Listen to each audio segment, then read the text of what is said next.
¿Por qué el catolicismo, el cristianismo se vuelve religión oficial del Imperio Romano? Porque el emperador Constantino observa en mitad de una batalla en el puente Milvio de Roma una cruz luminosa en el cielo. Siempre me ha causado como mucha intriga el por qué estas entidades, cuando nos visitaron en el pasado, sí o sí pedían el culto. Y a toda la parte, como dices, de la hipocresía de decir, el Hijo de Dios ha encarnado y ha venido a experimentar, pero se le niega esa capacidad física de amar. Y que se habla como del fin del mundo o el fin de la iglesia, cualquiera de las dos cosas. Me parecía como muy interesante el hecho de que una profecía no se tiene que cumplir forzosamente. Muy buenos días, tardes o noches. Bienvenidos a un nuevo capítulo de Podcast Paranormal. Esta noche o día está con nosotros la periodista y escritora Lourdes Gómez. ¿Cómo estás? Hola, Fepo, muy feliz de estar aquí. Te agradezco mucho esta invitación. Estoy encantada de estar con todo tu auditorio. Muchas gracias, muchísimas gracias. Oye, fíjate que como que de repente hubo ciertos temas. Y para mi punto de vista fue así como que una cúspide también esto de las normas que saca, que más bien actualiza el Vaticano en estos últimos días. Y de repente así la comunidad, pero me pusieron así posteos en grupos, en los chats, así, invita a Lourdes Gómez, invita a Lourdes Gómez, invita a Lourdes Gómez. Ya habíamos hablado y yo decía, no los voy a decir, no los voy a hacer el spoiler, pues ya no aguanté, les dije, sí, ya ven, quiero estar acá, te lo agradezco muchísimo, mucho. De verdad que es un honor, me hace mucha ilusión, tanto a mí como a Johanan, y gracias de corazón por esta invitación. Lourdes, antes de que comencemos, ¿nos puedes decir redes sociales, plataformas? Porque tienes ahora un podcast, ¿es podcast? Sí, así es. Es un blog que estamos haciendo en YouTube y en Spotify, se llama Misteriosamente Claro. Pues ahí hablo de las investigaciones que he hecho sobre estos temas que me apasionan y pues ahí me pueden seguir en redes sociales. También me encuentran en Instagram como Insólita Familia, en Facebook como Lourdes Gómez Martín o en TikTok como Lourdes Gómez M, pero si quieren ver mi trabajo, pues en Misteriosamente Claro. Qué chido, muy bien. Muchas felicidades, por cierto. Oye, a ver, por ejemplo, aquí me comentas, ¿no? Que en este blog, que supongo que va a tener como a veces entrevistas, investigaciones, tú hablas de los temas que te apasionan.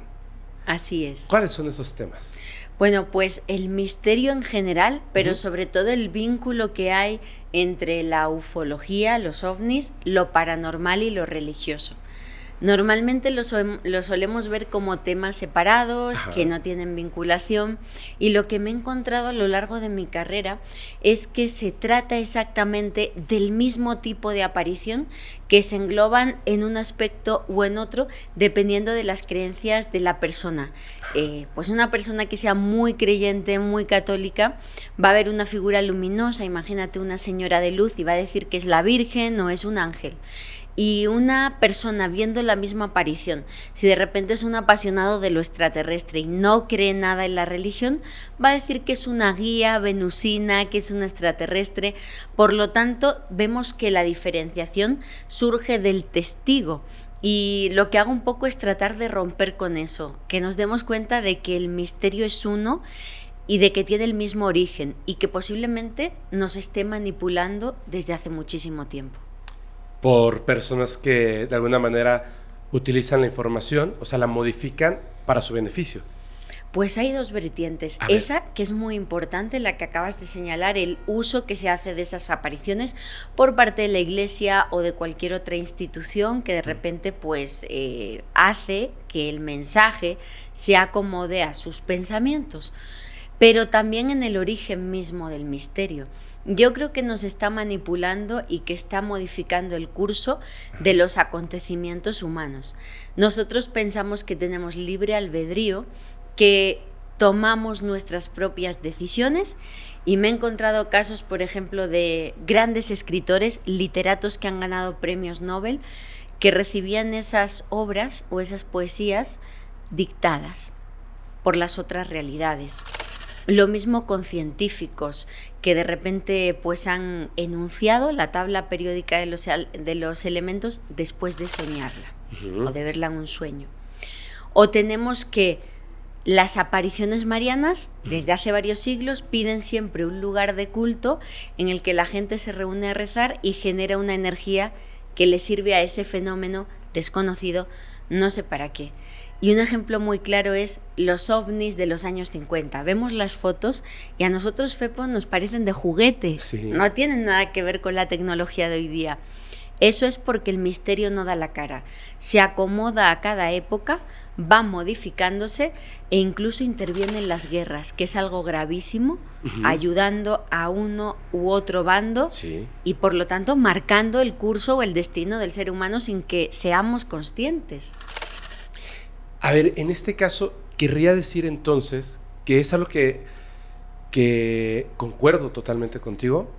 Querría decir que entonces algún tipo de inteligencia o conciencia distinta a la del ser humano y por supuesto más avanzada, de alguna manera que no es notoria para la mayoría de las personas, va modificando el curso del destino por un beneficio que desconocemos. O sea, ni siquiera sabemos si es un beneficio para ellos. Así es, no sabemos nada, solo tenemos pequeñas pistas que encontramos en crónicas antiguas y que nos hablan de esa manipulación. Casos muy notorios como el tema de la conquista tan polémico, ¿no? El choque entre América y Europa, vienen estas personas con sus ejércitos a tratar de conquistar a los pueblos indígenas prehispánicos y tenemos casos como el de Chile, donde las cartas que el conquistador Pedro de Valdivia enviaba a la corte española explica que él veía, bueno, pues que los indígenas a lo mejor se rendían sin haber luchado y cuando les interrogaba, los indígenas hablaban de apariciones, de señoras de luz que le pedían que no lucharan con los españoles, que se rindieran, que iba a ser mejor, o figuras de otro tipo más oscuras que le pedían lo contrario, que se alzaran contra ellos, que tenían que luchar por su tierra. Seres que trataban de intervenir en este conflicto. ¿Con qué intención? No lo sabemos. Yo creo que se trata de una lucha entre fuerzas del bien y del mal que aparece en la Biblia, que aparece en todos los libros sagrados, que en cada religión tiene un nombre, pero que al final en nuestro tiempo sigue vigente y de hecho le di seguimiento, Fepo, a muchas apariciones extrañas en la guerra de Ucrania. Igual, idénticas que esas que ocurrieron aquí en el periodo de la conquista. Yo por ahí vi un video donde hay algo que parece una nave. Híjole, la verdad es que desconozco exactamente lo que puede hacer, si puede ser tecnología humana o no, pero estaba como logrando que un ejército completo se quedara sin armas. O sea, parecía para que le dispararan y le dispararan y le dispararan y no pasaba nada. Y luego se movía y disparaban y disparaban. Solo se estaban quedando sin munición. Y me parece que eso es cambiar el curso de un evento tan importante como una guerra, ¿no? Así es, y de hecho incluso pues la motivación. Se cuenta en las crónicas antiguas que, por ejemplo, cómo es posible que los españoles, siendo muy inferiores en número, fueran capaces de vencer pues a miles de indígenas, y era precisamente por esas apariciones que les daban el ánimo para poder iniciar las luchas y que rendían o incluso hacía que a los indígenas se les cayera las armas al suelo.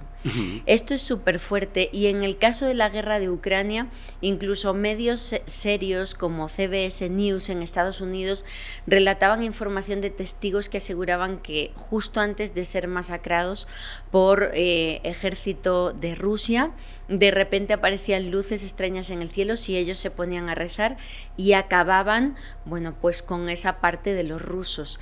Esto ha salido en medios serios y nos indica que algo está pasando.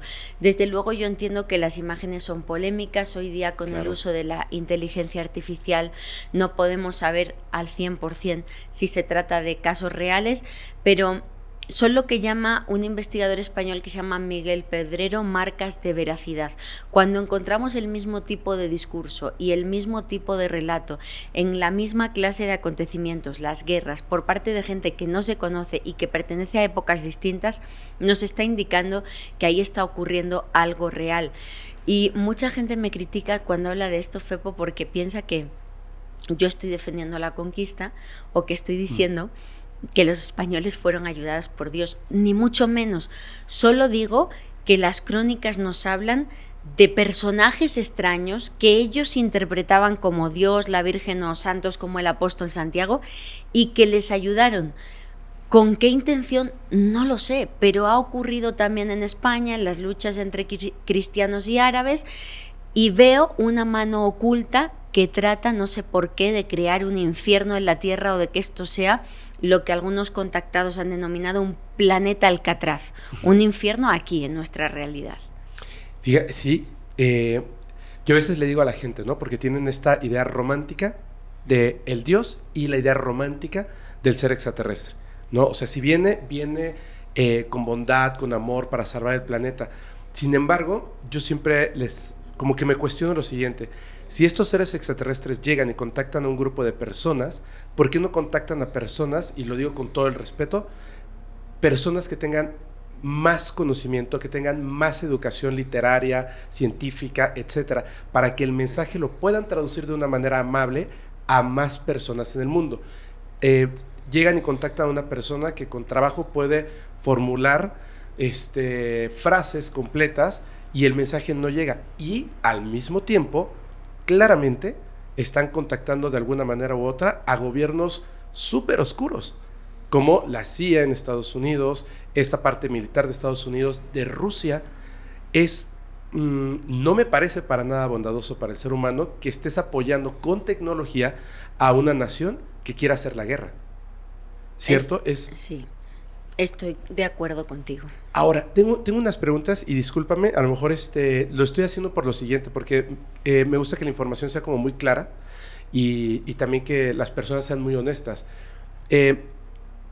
Tú, Lourdes, ¿eres una persona religiosa? Soy una persona religiosa, me he criado en un ambiente católico. España es, pues, en su mayoría un país católico, sí. Es el país del que soy, y bueno, pues me he criado en el seno de una familia católica, fui a un colegio católico. Afortunadamente sigo manteniendo contacto con la gente del colegio en el que me crié, porque no tuve una experiencia represora ni de imposición de pensamiento. De hecho, yo tenía libertad para hacer todo tipo de preguntas, y a la fecha, bueno, pues voy a dar charlas sobre mística, reliquias a los niños, o sea que es una gran apertura. Pero es verdad que mi pensamiento ha cambiado mucho. A medida que uno investiga, se da cuenta, bueno, pues de lo que hay, y he tratado de expresar lo que he encontrado de la forma más honesta posible. He recibido ataques, ha habido sacerdotes católicos que me han dedicado vídeos por hablar de la vinculación de la Virgen de Fátima con el fenómeno ovni. Yo creo que no existe, digamos, una persona que no tenga un pasado, que no tenga un pensamiento y que no aplique en todo lo que hace ese pensamiento. Pero creo que la honestidad existe. Y una cosa es la Lourdes persona y otra cosa es la Lourdes periodista. Y como periodista, tenga yo las creencias que tenga o piense en mi familia lo que piense, yo tengo que ser honesta y hablar de lo que he encontrado en los documentos. Claro, claro. De hecho, de eso se trata, ¿no? Si no, no hay un crecimiento para nadie. Ahora, bueno, supongo que te han de haber atacado un montón. Si yo no estoy ni siquiera... Yo no soy una persona religiosa. Creo, y eso es como un pensamiento más de los últimos 2 años, quizá año y medio. Creo que existe muchos seres que están por encima del ser humano en inteligencia, en capacidad espiritual, etcétera, y creo que en el fondo, por cosas que he leído que además tienen que ver con extraterrestres, si hay como un ser creador o 3, que es bien raro, ¿no? Un extraterrestre habla de que no es 1, son 3, pero que literalmente crearon las reglas de la energía del universo y de ahí, ¡pum!, se formó todo. Pero estos 3 seres no saben, o sea, saben que hay vida, ¿no?, en su creación del universo, pero no tienen ni idea de quién soy yo, y no les interesa. O sea, ni siquiera están ellos en el universo, están en otra realidad. Ellos son capaces de crear esto, como uno quizá es capaz de crear vida, pero no estás al pendiente de cada célula del cuerpo de tu hijo o hija, ¿no? Y me parece que es como muy interesante. Sin embargo, conforme vamos avanzando, sí noto que hay más que ataques de la iglesia, de las personas que han sido adoctrinadas desde pequeños y que es difícil soltar como la idea tajante y la fe con la que fuiste criado. Creo que un momento hay que hacer una pausa, estar abiertos de mente y escuchar lo que Lourdes Gómez, las investigaciones que ha hecho son impresionantes. Yo les pido que, por favor, dejemos de lado un momentito, como todas nuestras creencias religiosas o no, dejémoslas de lado. Mente abierta para que podamos entender y escuchar estas cosas tan importantes. De hecho, yo sé que no está en los temas que te había comentado, pero lo mencionaste y es un tema que me fascina, el de la Virgen de Fátima en Portugal. ¿Nos puedes contar al respecto? Claro que sí. Fue una aparición que se da a partir del 13 de mayo de 1917 y te va a gustar porque vas a ver, Fepo, esa unión de lo paranormal, lo religioso y lo ufológico. Poca gente sabe que la aparición empieza antes de la aparición, en el año 1916, cuando los 3 pastorcitos, especialmente Lucía dos Santos, que es la principal vidente, se encuentran con un personaje güero, con una túnica blanca, muy bello, junto a un árbol. Siempre está presente el elemento naturaleza, un árbol, que ellos identifican con un ángel. Ajá. Aseguran que ese ángel vino a prepararles para lo que les iba a ocurrir al año siguiente. Y ese ángel no solo lo contemplaron esos niños, sino otros niños de la aldea que la iglesia descartó y no quiso saber nada de ellos, como Carolina Ferreira, otra de las testigos. O sea, que usó lo que quiso la institución iglesia y lo que no lo desechó. Tuve la oportunidad incluso de visitar cerca de Fátima otros santuarios que la Iglesia Católica no ha aceptado, de otros niños de la zona que vieron también pues, a una entidad femenina y que sí son aceptados por la Iglesia Ortodoxa griega. Por ejemplo, el santuario de Ladeira, donde hubo milagros de hostias sangrantes, levitaciones, o sea, cosas muy fuertes de la principal vidente, una niña igual que Lucía, pero que la Iglesia no quiso aceptar. Entonces no tenemos como una idea global de lo que pasó. Entonces, en 1916 se aparece esta entidad, supuestamente un ángel, les prepara para algo que les va a ocurrir al año siguiente, les enseña algunas oraciones y les da la comunión para que estén pues santificados a nivel espiritual. Y un año después, el 13 de mayo de 1917, cuando estos niños estaban cuidando sus rebaños, en una época, mayo, en esta zona de la península ibérica que hace muchísimo calor, 40 grados a la sombra, y ellos haciendo muchas mortificaciones que hacían para servir a los pecadores del mundo. Esto lo cuenta Lucía en sus diarios, que se ataban cuerdas súper fuertes en la panza para tener dificultades respiratorias, que el almuerzo que les preparaban sus padres lo daban a los pobres y se quedaban todo el día a 40 grados sin comer o beber. O que unas plantas conocidas como ortigas, no sé si aquí existen, pero en la península ibérica son unas plantitas que crecen en el campo y cuando tú las tocas te empieza a picar todo, o sea, te da una reacción alérgica. Pues ellos agarraban esas plantas para mortificarse por los pecadores del mundo. Esto lo cuenta Lucía en sus memorias. Entonces, en ese ambiente de sufrimiento y de falta de alimentos, que desde luego puede provocar estados alterados de conciencia cuando menos, observan una luz que desciende del cielo y que se posa junto a una encina. Y de esa luz aparece una señora resplandeciente. Yo estoy seguro que tanto tú como la gente que nos está viendo tiene en su mente ahora mismo la imagen de la Virgen de Fátima. Bueno, pues esa imagen no tiene absolutamente nada que ver con lo que los niños vieron. Yo he tenido la oportunidad de entrevistar a Joaquín Fernández, que es un investigador, un historiador que vive en Oporto, Portugal, y él ha sido el único historiador ajeno a la Iglesia, junto con su compañera Fina de Armada, que pudieron ver el primer interrogatorio a los niños, 15 días después de la aparición. Y en ese interrogatorio, los niños describen a esa señora como una señora a la que no le ven el pelo, que quizá está calva o que lleva una especie de casco que cubra la cabeza, que mide muy poquito, algo más de 1 metro, que tiene un traje acolchado metálico por encima de las rodillas y que tiene una esfera de luz en la mano. Eso es lo que ellos describen. A medida que la esfera se ilumina, ellos pueden interactuar con esa entidad.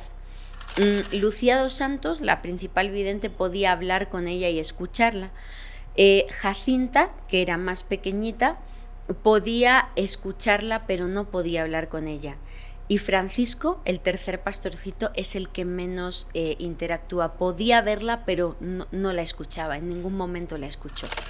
Ellos tienen ese primer encuentro el 13 de mayo de 1917. Esta señora dice que va a venir sucesivamente los días 13 de cada mes a darle una serie de informaciones sobre el futuro de la humanidad y que el 13 de octubre haría un milagro multitudinario para que todos creyeran en esa aparición. Los niños le hacen preguntas raras. Por ejemplo, le preguntan por la salud de una niña de la aldea que estaba enferma y les anuncia que va a fallecer. Y le preguntan por otras niñas y asegura esta entidad que algunas han ido al cielo y otras no. Es súper sorprendente. ¡Wow! Porque estos niños no estaban educados en la doctrina católica, no sabían mucho más allá de algunas oraciones y pues demuestran como con un conocimiento teológico profundo, ¿no? Uh-huh. Y ese es el inicio de la famosa aparición de Fátima. Ahora, porque todavía falta lo del milagro del sol, ¿no? Que es súper importante. Por ahí, hace pues muchos años, estuve investigando algunas cosas acerca de este suceso y me llamaron la atención dos cosas que son muy importantes. Había un reportero que había estado frecuentando la zona porque había llegado a sus oídos estas historias de estos tres pastorcitos y había descubierto que antes de la primera aparición, la del ángel, estos tres niños no eran lo que pudiéramos decir unos buenos niños, que eran unos pillos, por así decirlo, pero también me parece que es una cosa como muy importante. O sea, no crecen ni nacen de pequeños como unos santos, sino todo lo contrario, hasta el momento en el que quizás son seleccionados y preparados. Entonces, hay un cambio en ellos. ¿Qué cambio habría en ti de estar pasando hambre, entregando tu comida a los pobres, si siempre has sido bueno? ¿Cierto? O sea, también esta parte es como me parece muy interesante. Y después, él termina como documentando también así, a plena, por sus propios ojos, este milagro del sol, que esa es la parte que me parece tremendamente interesante, además de cuál es la descripción de la supuesta virgen, que tú me la describes y no me dices que estamos hablando de este tema, yo te digo, eso es un extraterrestre, sí o sí, eso es un extraterrestre. Pero bueno, ¿qué sucede después? Pues lo que sucede es que poco a poco la noticia se va extendiendo, el párroco local realiza los primeros interrogatorios y los días 13 de cada mes los niños acuden al lugar de la aparición, entran pues en una especie de trance y ven a esa entidad y hablan con ella. Cada vez había más testigos, al principio unas decenas de personas, a medida que van pasando los días cientos, luego miles, hasta llegar el 13 de octubre que eran, pues miles y miles de personas. Esta entidad les da información que se ha venido en denominar los 3 secretos de Fátima, una información, unas palabritas que ellos no podrían revelar y que tenía que ver con el futuro de la humanidad, en concreto supuestamente con el fin de la Primera Guerra Mundial. En aquellos momentos, pues el mundo estaba en conflicto, en medio de ese conflicto y todavía no se sabía para cuándo iba a terminar y pues en este caso hubo también una manipulación por parte de la Iglesia porque después ese milagro, como te explicaré a continuación, fue creciendo, de unas palabritas pasó a un texto bastante grande. La Virgen les habría anunciado cosas como que Jacinta y Francisco iban a fallecer siendo muy niños, no iban a vivir mucho y pues la gente que estaba allí congregada no veía a la señora, pero escuchaba una especie de zumbido, una especie de sonido como de zumbido de abejas y veía como unos relámpagos en el cielo. Es lo máximo que llegaron a ver los testigos, hasta llegar finalmente a ese milagro del sol que se produce el 13 de octubre de 1917. Para ese día en Fátima se habían congregado miles de personas. Además había una lluvia torrencial importantísima. La gente estaba completamente empapada. Y al momento indicado, a la hora indicada, se aparece una especie de esfera de luz a muy baja altura que emitía tal luminosidad y tal energía que, según los testigos escépticos, incluso gente no creyente que estaba ahí para documentar lo que iba a pasar, se seca instantáneamente la ropa de la gente que allí estaba. Wow.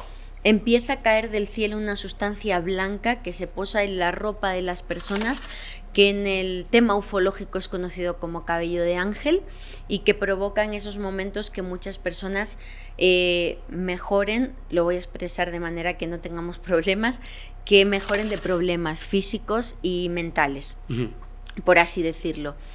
Y esa señora se identifica ese día y pone nombre a quién es. Dice que es la Virgen María y que ha venido a pedir que en ese lugar se construya pues un espacio de culto en honor a ella y que se rece mucho el rosario.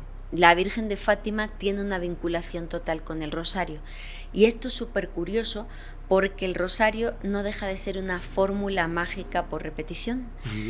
Es un mantra. Es un mantra dentro del ámbito católico. Son palabras que se repiten, que forman una vibración, se forma una reverberación y por lo tanto un movimiento de energía. Me critican mucho también por decir esto, pero es que hay que decirlo, es que es muy parecido a los mantras que nos llegan de la parte oriental.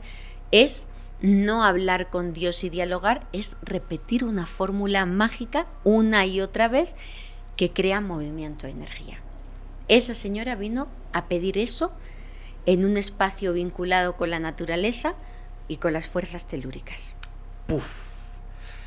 Mira, te voy a hacer un comentario y que es que me acabas de volar la cabeza, qué barbaridad. Justo hace unos días, que creo que por eso era lo de la fecha y etcétera, lo que platicábamos antes. Sí. Justo hace unos días, te voy a ser muy honesto, fui con toda con todo el escepticismo a conocer a una persona. Tardé 10 meses. Previamente la gente ya habrá visto ese capítulo. Una señora María, no es su nombre verdadero, porque puede hacer curaciones alucinantes. Entonces yo ya había visto videos, tengo una amiga que ya había acudido con ella. Ella no es público su persona ni sus contactos. Ella no cura a nadie por dinero. Ella no cura a quien llegue y le dice cúrame. Ella se da cuenta de que ella dice que Dios de alguna manera la pone a ella en tu camino, y si entonces es así y ella ve que eres una buena persona, te cura. Si no, no, es así, pero hace cosas impresionantes. En un momento a una familia que era una persona que había tenido un problema pues de brujería o no sé cómo le quieran decir, había perdido todas sus funciones. 4 años estuvo al punto de que ya solamente podía hacer como rugir, y el esposo pues no podía hacer nada. Ella llega, le saca un pájaro literalmente con clavos del oído, y en ese momento ella pues comienza a cambiar, pero previamente le había dicho, esto está pasando porque tú tienes un amante que practica la brujería. Le dijo directamente al Señor, le dijo, la única forma en la que yo puedo ayudarla es que tú la ayudes. Tienes que hacer las cosas bien, si no, no puedo hacer nada.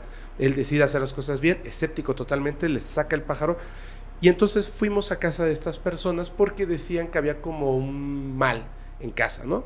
Que él estaba yendo mal, que se enfermaban mucho, etc. Entonces llegamos y me dice ella, ¿tú eres católico, cristiano, tienes alguna religión? Le dije, no, ninguna.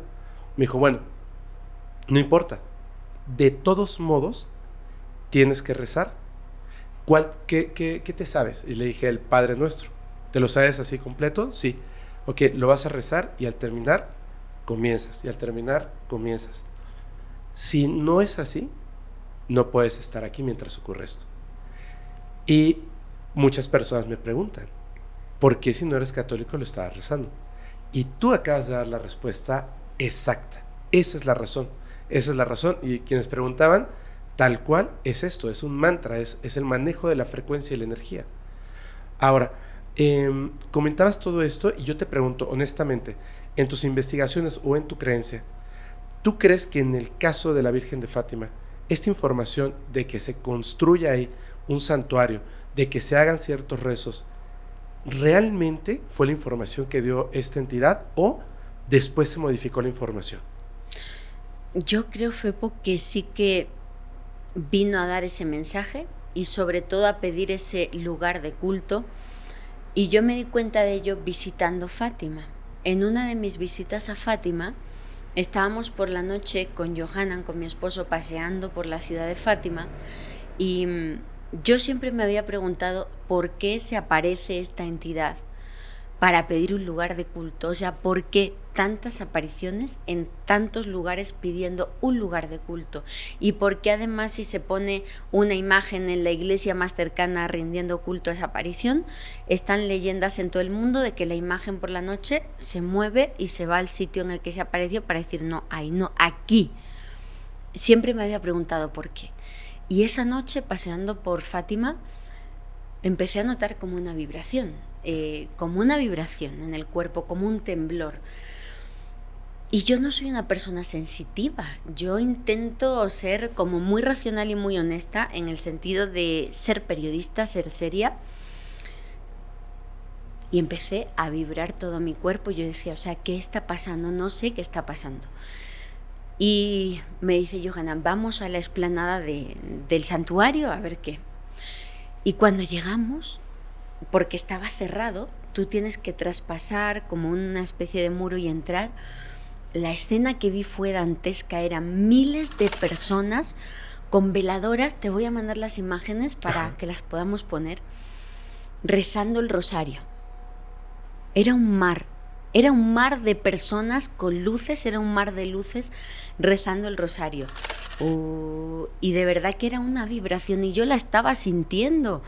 Y yo tuve como un clic en mi cabeza, yo miré a Johanan y le dije, me acabo de dar cuenta, creo que sé por qué piden el lugar de culto.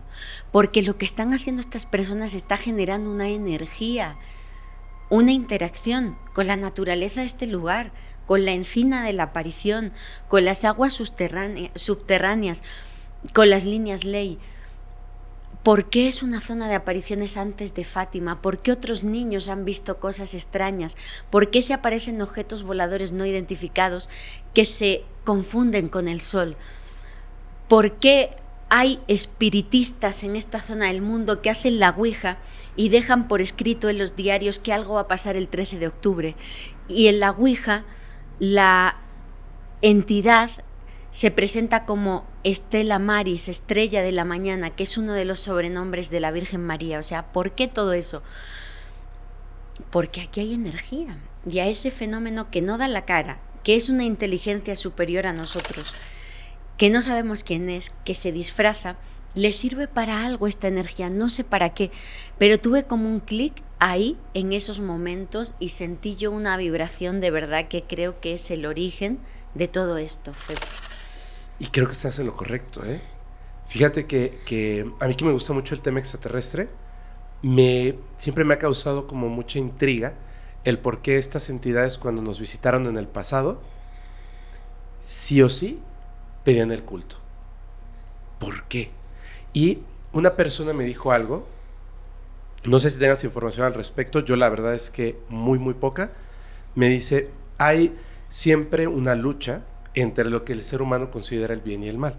Hay entidades que, digamos, tienen una energía más positiva, más lumínica, y otras entidades que tienen una energía mucho más oscura. El universo se equilibra. Entonces, la lucha no es entre nosotros, es entre estas entidades y nosotros somos, pues, sus peones. Estas entidades ayudan económicamente y en poder a personas que construyen lugares como, por ejemplo, estadios de fútbol. Porque la energía que tú pones, que tú colocas como ser humano en un estadio de fútbol, no es algo positivo. No estás pidiendo por otras personas, no estás pidiendo por tu familia, no estás agradeciendo. Estás insultando, estás odiando, estás gritando. Y esa energía la están ocupando estos seres. Entonces hay dos puntos. Dice, no comprendemos qué hacen con esa energía. Pero de que la están cosechando, como decía Salvador Freixedo, la están cosechando. Estoy completamente de acuerdo. El maestro Freixedo en pues, La granja humana o Defendámonos de los dioses queda muy claro, y además la Biblia así lo dice. Yahvé se identifica ante los patriarcas bíblicos en el Antiguo Testamento como el Dios del pueblo de Israel, pero no el único. Eso. Nunca dice soy el Dios de todos, dice soy el de vosotros, soy vuestro dueño. Y le da instrucciones muy claras sobre cómo tiene que ser ese culto, un culto terrible, marcado por el líquido vital. El mismo culto que se explora en los pueblos prehispánicos a través del líquido vital. El mismo tipo de modus operandi de sufrir durante un montón de años en el desierto, dando un rodeo incluso por el Sinaí, a pesar de que había un camino más corto, para controlarlos. El mismo sufrimiento del pueblo originario de México, desde el mítico Aztlán hasta llegar a pues, la tierra prometida de Tenochtitlan. Son historias idénticas, con el líquido vital como elemento de culto. E incluso, como decía Freixedo, con una ocultación a la fecha por parte de las autoridades de qué pasa con muchas unidades del líquido vital que desaparecen sorpresivamente de hospitales. Un culto que era con ese líquido vital y con el fuego, el humo purificador. Exactamente lo mismo que ocurre hoy día en todos los grandes incendios provocados del mundo. Freixedo estaba convencido de que esa entidad que los patriarcas bíblicos llamaban Yahvé sigue operando en nuestro mundo a través del fuego y a través de ese líquido vital. Y luego están esas otras figuras, como dices, que no tienen nada que ver, que nos enseñan otro tipo de culto y que fueron silenciadas por las instituciones religiosas patriarcales. Sin ir más lejos, los gnósticos. Cuando en el año 1945 aparece en una ciudad egipcia, en Nag Hammadi, por parte de un pastor, la aparición de unos evangelios que eran mucho más antiguos que el Nuevo Testamento de la Biblia, mucho más antiguos, nos damos cuenta de que había otra tradición completamente distinta a la del Nuevo Testamento. Era un evangelio gnóstico que nos hablaba de que se podía llegar a Dios sin intervención de un sacerdote, a través de la meditación, practicando el amor al prójimo y, como digo, un mensaje totalmente diferente al del Antiguo Testamento, que es el que hoy día, y lo siento y espero que nadie se ofenda, no pretendo ofender, ese Antiguo Testamento es el que está marcando los acontecimientos que hoy día vivimos en el Medio Oriente. Así es, así es. Ay, sí, por favor no se enojen. La verdad, duele, ¿verdad? Respetamos todas las creencias. No es que haya grupos malos o grupos buenos. Claro. En todos lados hay gente buena y gente mala.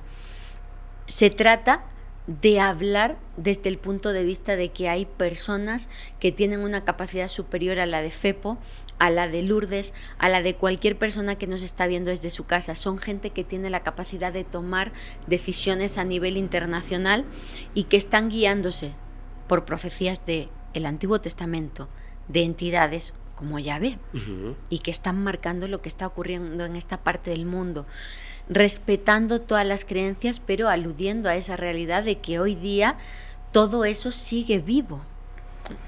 A ver, ahora tengo una pregunta al respecto de esto y una que creo que nos faltó para cerrar el tema de la Virgen de Fátima. En este caso, ahorita regreso a la otra pregunta.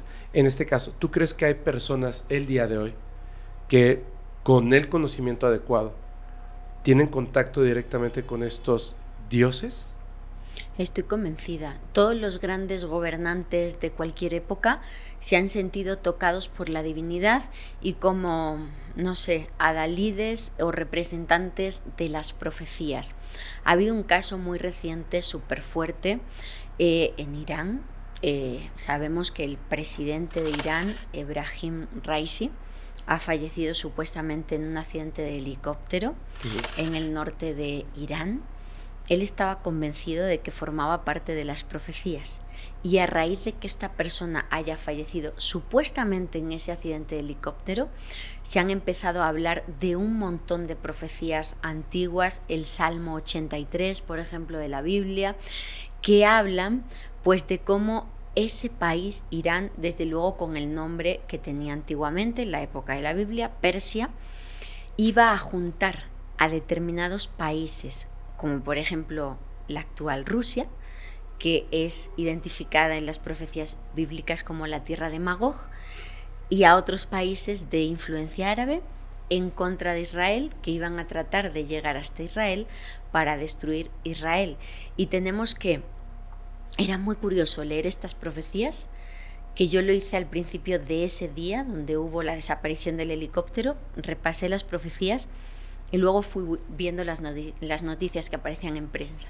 Y era alucinante porque era como ver el cumplimiento de los acontecimientos. ¿Sabes que 2 países fueron a ayudar a Irán en esa desaparición del helicóptero? ¿Y estaban las profecías? Sí. O sea, se habla de Magog, que se identifica con Rusia, Ajá.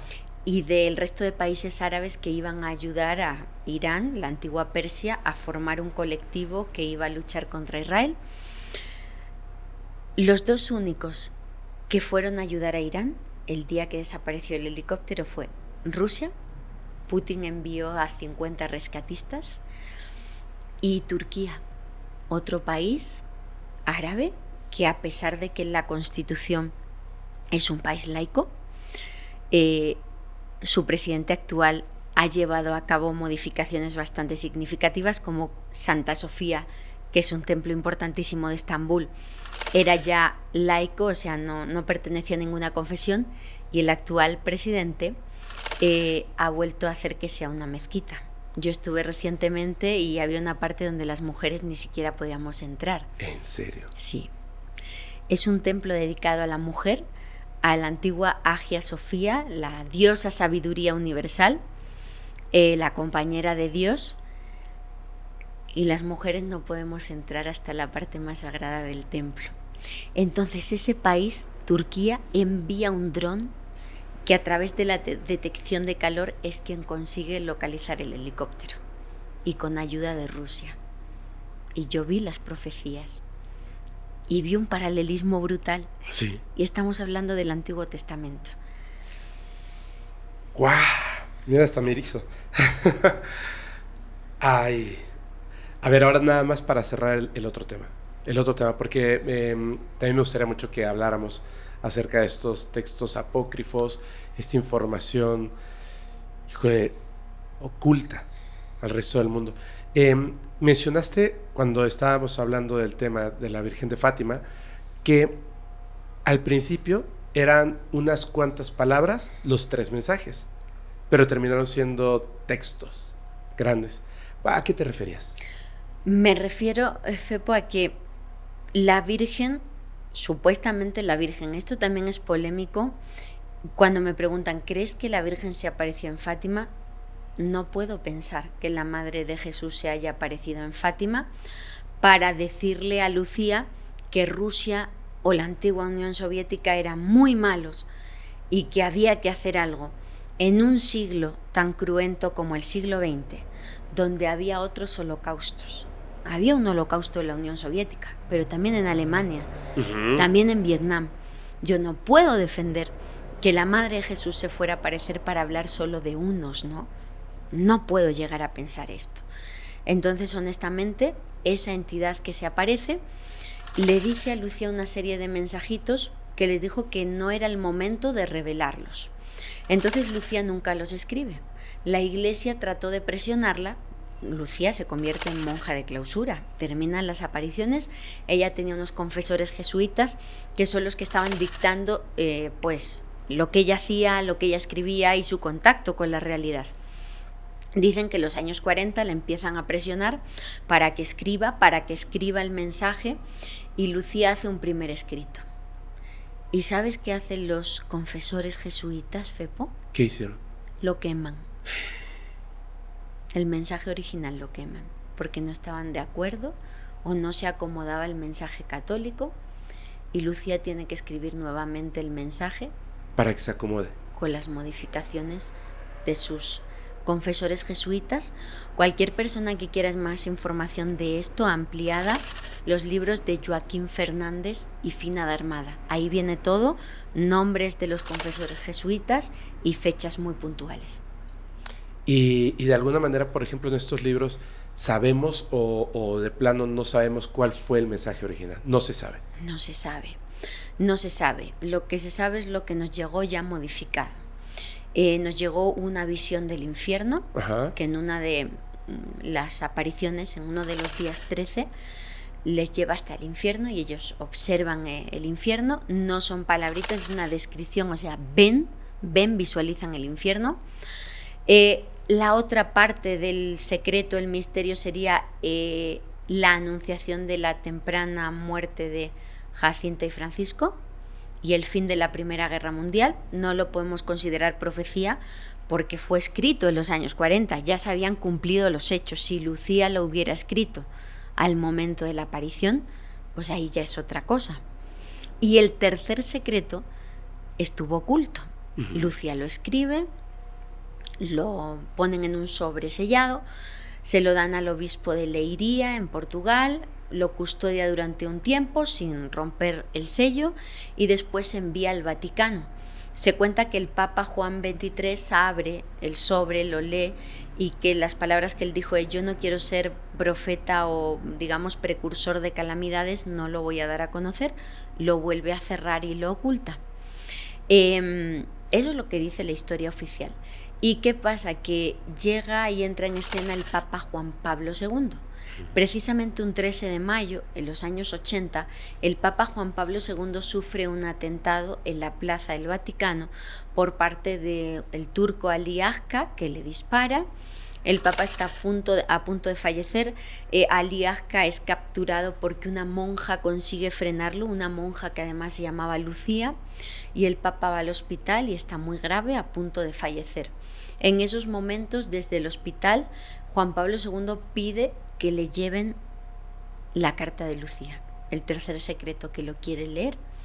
Él lo lee y se ve totalmente vinculado con el secreto, hasta el punto que cuando se recupera va a prisión, podemos ver las imágenes, visita a Ali Agca, le perdona y habla con él del secreto.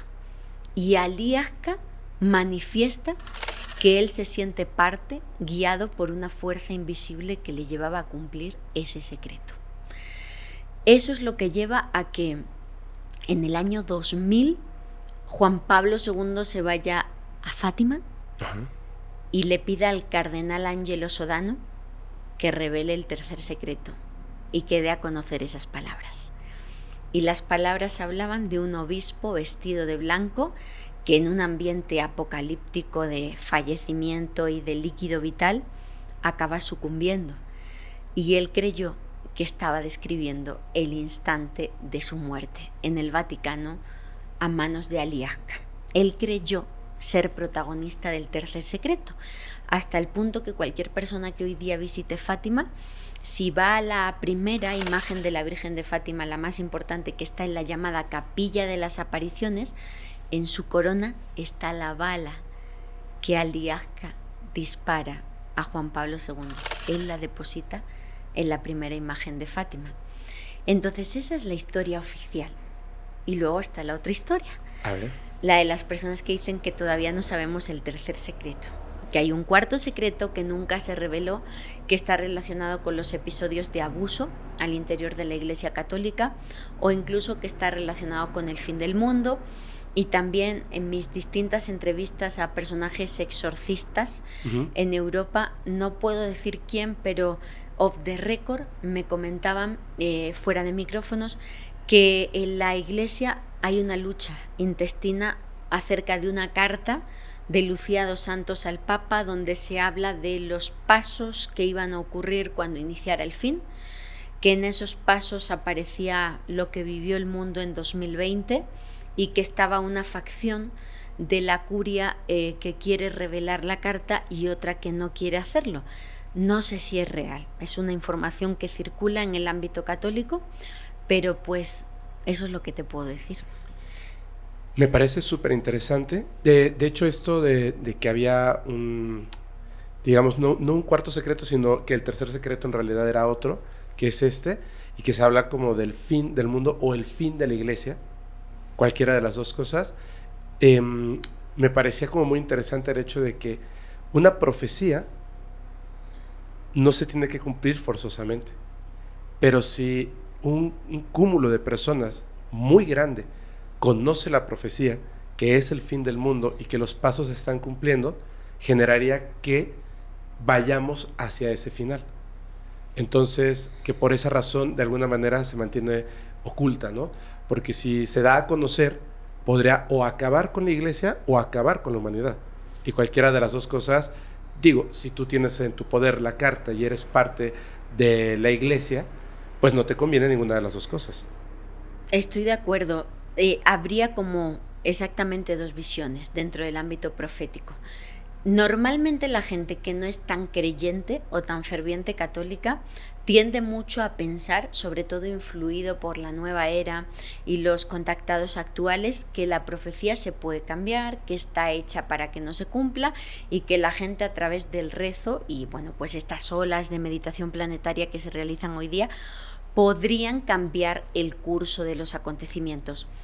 Pero lo que yo me he encontrado dentro del ámbito católico es que muy claramente establecen que el destino es el destino y no se puede cambiar. Y no se puede cambiar.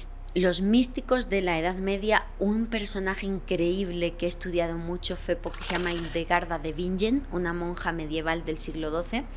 Ella desde muy pequeña estaba en contacto con una entidad que ella denominaba la luz viva o la luz viviente, y lo describe como una moderna tablet, pero en palabras del siglo XII. Dice que son unas imágenes proyectadas que muestran imágenes y una voz que le explica esas imágenes. Ok. Una monja del siglo XII iletrada. Ajá. No había recibido una educación o una formación importante. Y ella tiene varias obras proféticas donde habla del fin de los tiempos. Y en todo momento dice que esa entidad, la luz viva, le dice que puede que a veces Dios permita que se levante el velo del saber y darnos algunas pinceladas, pero que no podemos saber cuándo es el final, que además no tenemos el derecho a saber la fecha exacta del final y que no debemos preguntarnos por el final, que eso se va a cumplir. Además le dicen, no va a ser en tu tiempo. Una crítica muy grande hacia los místicos antiguos e incluso hacia la figura de Jesús es lo que llaman en el ámbito académico la escatología. Esa palabra significa que ellos creían que el fin del mundo era inminente. Dicen que Jesús baja porque creía que el fin del mundo era inminente en su momento y como no se produce el fin del mundo, que eso invalida todo el mensaje religioso. No es verdad. En el caso de Hildegarda le dicen, no es para tu tiempo, o sea, tranquila, falta mucho tiempo, pero le dice lo que va a ocurrir al final. Le habla de un auge total del materialismo, del consumismo, de que va a llegar un momento donde las mujeres vistan como hombres, donde los hombres vistan como mujeres, que va a llegar un momento donde solo importará lo material, donde habrá grandes plazas donde estarán todos los comerciantes y que ahí es donde desarrollamos nuestra vida, en la parte física. Le habla de un hijo de la perdición que cuando aparezca va a estar siempre enfocado hacia el cielo, a tratar de conquistar otros mundos, ¿no? Porque ¿en serio? ya nos hemos cargado este. ¿Sabes qué es una de las cosas más fuertes de Hildegarda? ¿Qué cosa? A nivel científico se la considera la creadora de la primera lengua artificial de la humanidad. Es decir, que ella inventa un lenguaje, que es un lenguaje con sentido. Ajá. ¿Como el esperanto? Como por ejemplo el lenguaje élfico que aparece en El Señor de los Anillos, claro, que inventa su autor. Pues en este caso, ajá, que ella inventa un lenguaje, pero ella en todo momento en sus obras dice que ella no lo crea, que se lo enseña esa luz viva para comunicarse, y no en cualquier ámbito. Hildegarda escribió muchas obras para toda la humanidad, porque esa luz viva le dice que tiene que escribir, y ella al principio no lo hace porque tiene mucho miedo, no sabe si es algo de Dios o del demonio. Ajá. Y además era iletrada. no conocía el latín en profundidad. Y esa entidad la hace sufrir, la postra en la cama, acaba postrada, muy gravemente enferma, y cuando se ponía en la tarea sanaba, pero si no se ponía en la tarea la enfermaba. Entonces se ayuda de un monje y de una monja, la hermana Ricardis, para llevar a cabo la tarea que la luz le estaba encargando. Entonces, muchas de las obras las escriben para el mundo, y de hecho el Papa las aprobó en su tiempo. Bernardo de Claraval, un personaje que nos daría para otro programa, el padre de la Orden del Temple, es quien lee los primeros textos y dice: escribe, hija, que esto viene de Dios, y se lo presenta al Papa, y el Papa dice: sí, que escriba, está muy bien. Y ella se pone a escribir. Y es una obra con contenido médico, con contenido astronómico. Una curiosidad, a ella le debemos la existencia de la cerveza. De verdad. ¿Pero dictado por este ser? Sí. Resulta que mucha gente fallecía por agua contaminada. Ajá. Pues le enseña o le da la fórmula para una bebida a través de la cebada y del lúpulo, de la fermentación, para que la gente se hidratase y no muriese con el agua contaminada. Ella describe las bacterias, cuando el microscopio y las bacterias aparecen siglo XIX, siglo XX. Y ella dice gusanos chiquititos, gusanos más chiquititos, gusanos todavía más chiquititos. Y la luz viva le dice una frase que sabemos que es difícil porque no existen en tu tiempo las palabras para describir lo que te estoy diciendo, pero tienes que intentarlo. Y ella lo intenta como puede. Es la primera persona del mundo, sobre todo mujer, en hablar del orgasmo femenino, descrito a nivel científico. Y se le atribuye esa lengua artificial, se le atribuye las primeras partituras musicales de la historia. Y la parte donde ella escribe de la lengua artificial es en la parte de la música. La lengua artificial no era para que la compartiera con el resto del mundo, era para usar a nivel ritual. Cuando al interior de sus conventos, porque fue la primera mujer en fundar conventos femeninos separados de los hombres, ahí, en la ocultación del convento, sin que nadie la controlara, hacía esa música de las esferas celestes, como la llamó, enseñada por esa entidad para entrar en trance, conectarse y usar las palabras de esa lengua desconocida. Volvemos a lo mismo: mantra, repetición, conexión, y poder hablar con Dios. Una de esas palabras que me viene a la mente es Aigons, significa Dios en el lenguaje de Hildegarda. ¿En qué año fue esto? Siglo XII. Siglo XII, qué barbaridad. ¿Sabes? Hay un elemento que me parece que además se repite en muchas historias, no tan grandes, no tan importantes, pero justamente hablando del control. Cuando una persona decide que tiene el don, que lo que tú quieras, decide que no lo va a hacer, hay un castigo físico. Inmediatamente comienzas a deteriorarte al punto de, si no lo haces, vas a morir. Y entonces cambias. Y cuando lo haces, hay un beneficio físico. Regresas nuevamente a la vida, te ves reluciente, pero es un control total. O incluso la moneda que pagan los actuales abducidos. Mucha gente que ha sido abducida, como el caso alucinante de Próspera Muñoz, que es una de las pocas a las que esos seres la preguntan: ¿vienes con nosotros? O sea, en su caso fue voluntario. ¿Vamos a hacer unos experimentos? Sí, unos experimentos de sondas por todo el cuerpo. Ok, gracias, te has portado bien, te vamos a dar un don. La de imposición de manos no, porque te va a hacer sufrir mucho, te quita mucha energía. El don de que conozcas acontecimientos futuros, regresa, ya está, gracias por la ayuda. Y así un montón de contactados que es como, después de haberles hecho de todo, regresan con una apertura de conciencia y un desarrollo de facultades parapsicológicas que no tenían antes. Es como el equilibrio, ¿no? Te doy algo a cambio de lo que me has dado.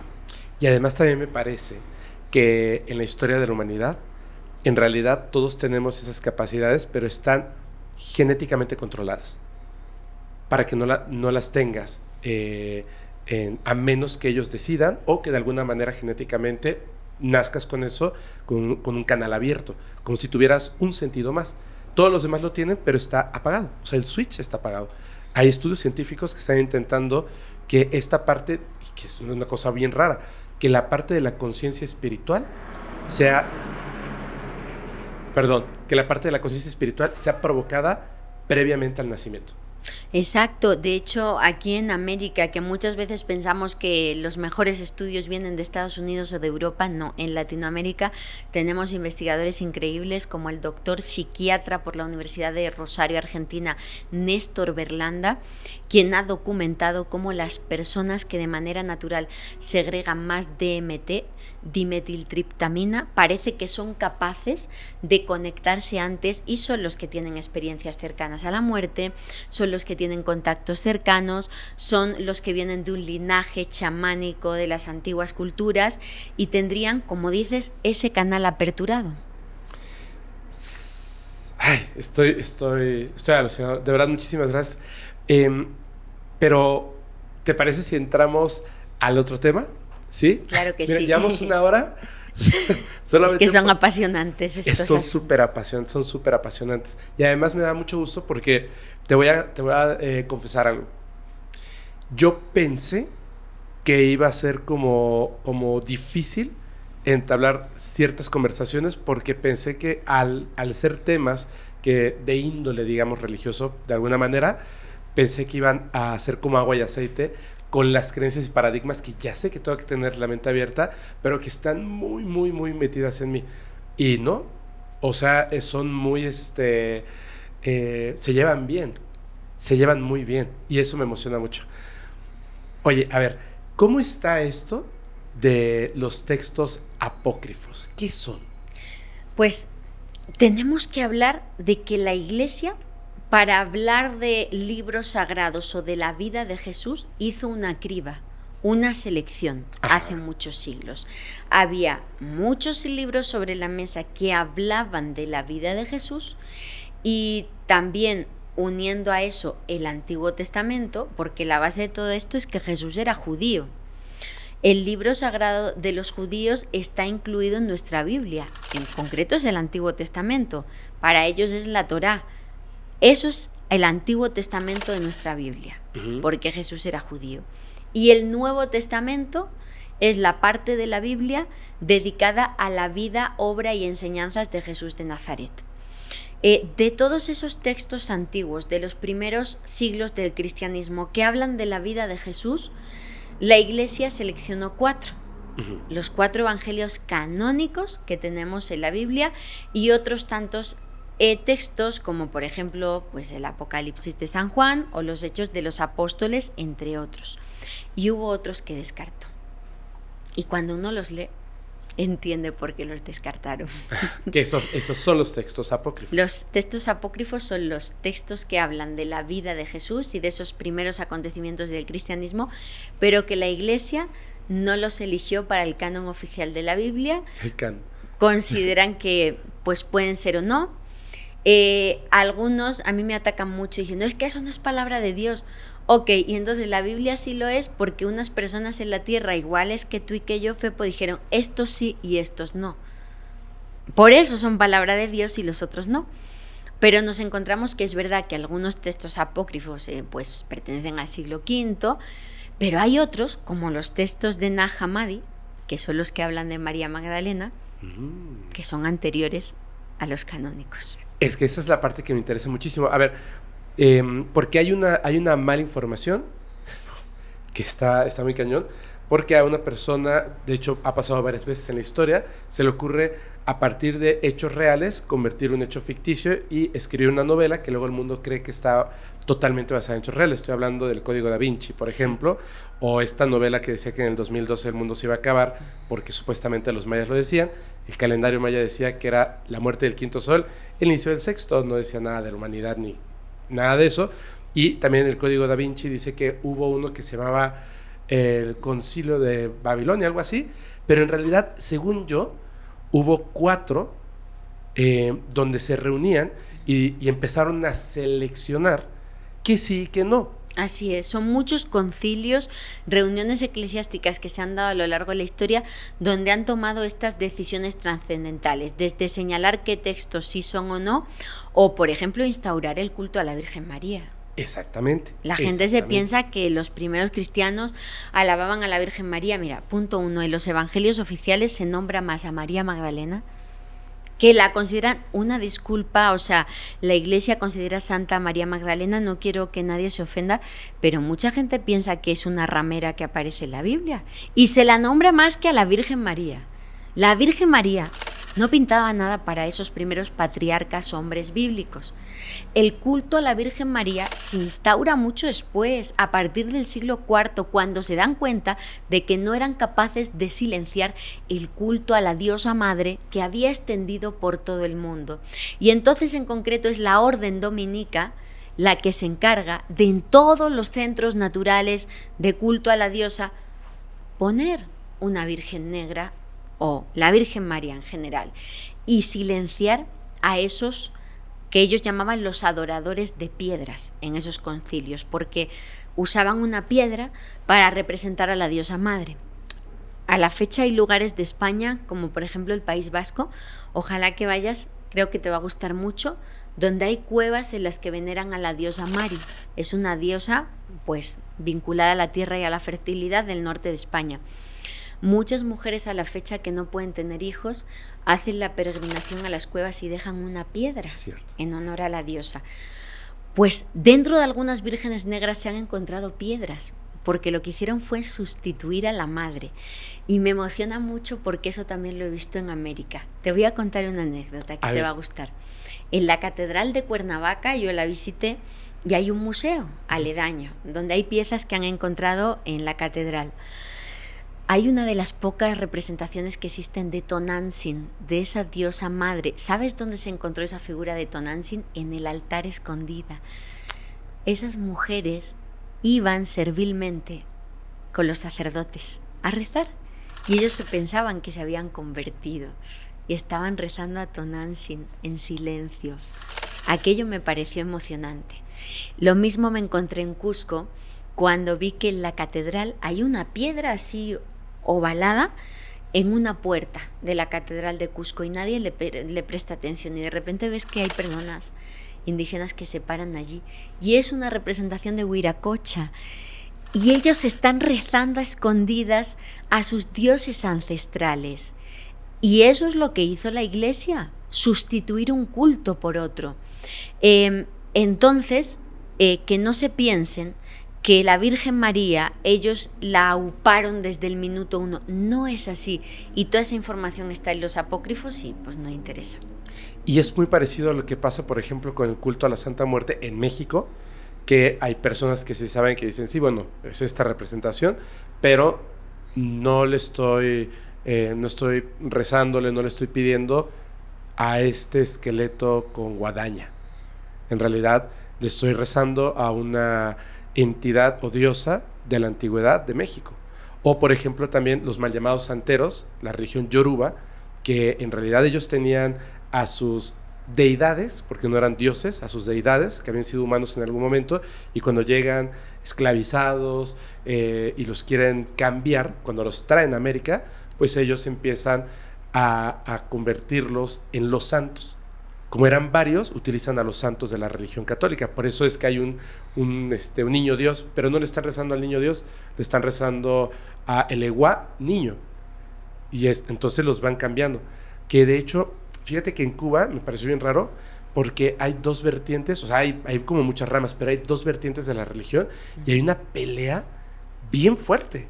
Porque una de esta religión, que es como más moderna, creen en los santos de la religión católica, en la Virgen María, en Jesucristo. Y los otros no.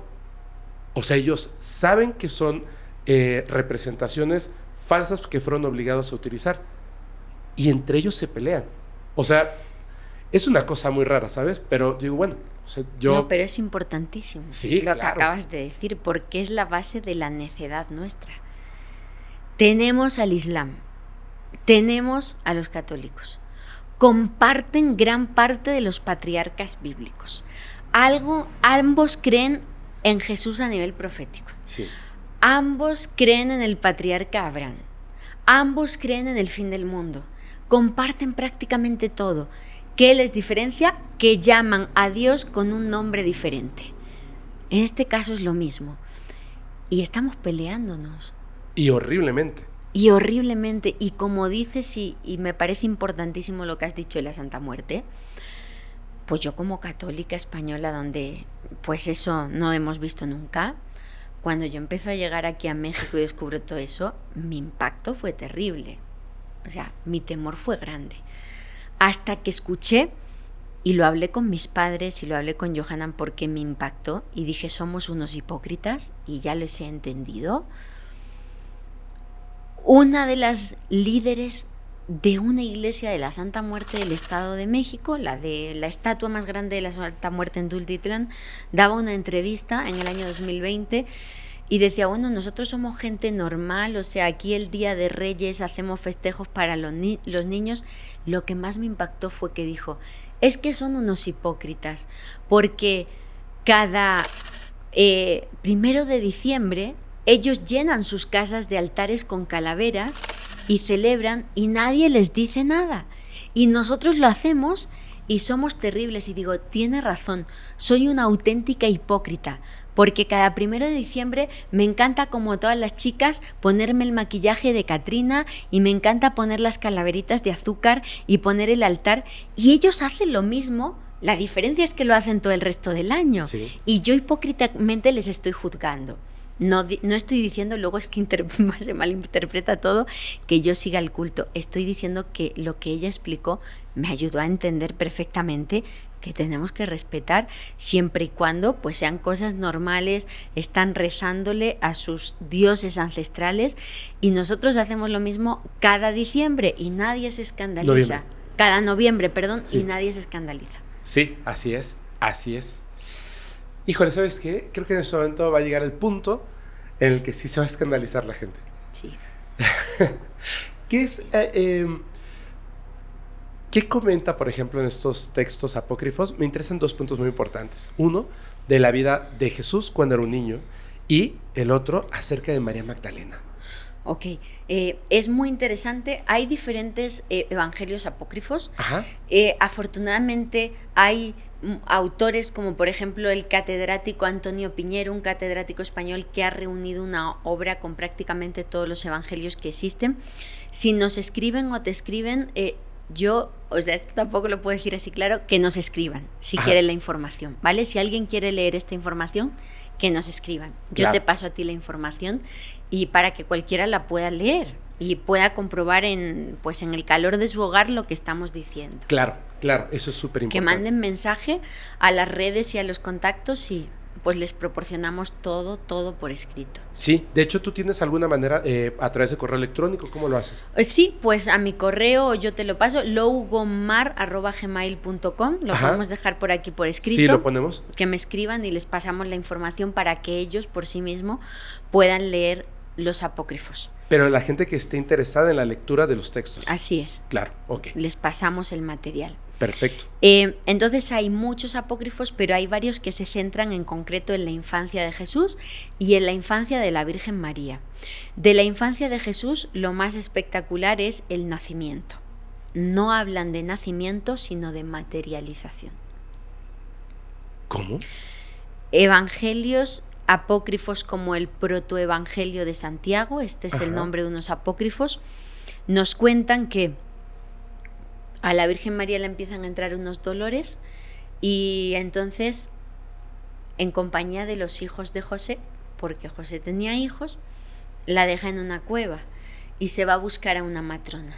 Ajá. Y fíjate, y te va a sonar esto, que describe el protoevangelio de Santiago, que dice San José que al salir de la cueva que el tiempo se ha detenido, que él observa en el cielo y las nubes no se mueven, los pájaros están quietos, el agua no discurre por los ríos, hay un rebaño cercano con unos pastores y están así y están paralizados, o sea, el tiempo está detenido.